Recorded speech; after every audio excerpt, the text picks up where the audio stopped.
खबर आप तक पहुंचाएंगे। सुप्रीम कोर्ट में आम इंतखाबात 90 रोज में कराने के केस की समाअत में वक्फा कर दिया गया है। दौरान समाअत अटॉर्नी जनरल ने अदालत को आगाह किया कि इलेक्शन कमीशन के इजलास के मीटिंग मिनट्स का इंतजार है। मजीद तफसीलात हासिल करेंगे डॉन न्यूज के नुमाइंदे अब्दुल्ला मोहम्मद से। अब्दुल्ला, बताएगा क्या तफसीलात है मजीद?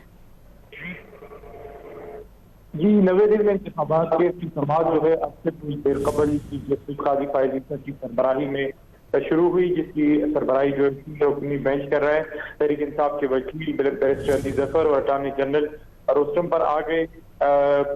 अटॉर्नी जनरल ने अदालत को बताया कि सदर और इलेक्शन कमीशन की मुलाकात की मिनट्स जो है अदालत को कुछ देर में फराहम कर देते हैं, जिस पर चीफ जस्टिस ने कहा कि ठीक है, फिर केस को आखिर में ही सुन लेते हैं।